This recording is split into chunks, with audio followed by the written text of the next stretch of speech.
நான் மெஹந்தி போட்டேன், கழுவிட்டேன். நான் நாளைக்கு தான் நல்லா டார்க்காக தெரியும். இப்போது இவங்களுக்கு போட்டாச்சு. அம்மா புள்ள 2 பேர்த்துக்கும் ஒரே டிசைனா, வெவ்வேறு டிசைன். ஆனால் இது வந்து எப்படி தெரியுமா இருக்குது? இது எப்படி தெரியுமா இருக்குது? தேள் தேள் மாதிரி இருக்குது.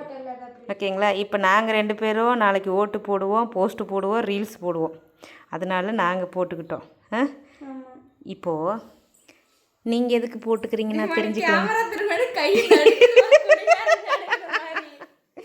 நீங்கள் எதுக்கு போடுறீங்கன்னு நான் தெரிஞ்சுக்கலாமா?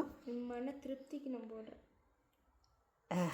மன திருப்தினா மன சந்தோஷத்துக்கு போடுறேன். எதுக்கு ஒரு விரலில் மட்டும் வச்சுட்டு வந்துருக்கீங்க மருதாணி? எங்கள் விரல் அழகாக இருக்குல்லங்க. நாளைக்கு தான் தெரியும், இன்றைக்கி தெரியாது விரல் அழகாக இருக்குன்னு. மருதாணி தான் வைக்கலை, அதனால் இன்றைக்கி இது வச்சுக்கிட்டோம். அண்ணன் வந்து நீங்கள் என்னத்துக்கு போடுறீங்கன்னு சொல்லிக்கிட்டிங்கன்னா எங்களுக்கு கொஞ்சம் நல்லாயிருக்கும். மன நிம்மதிக்கு போடுறேன். ஓ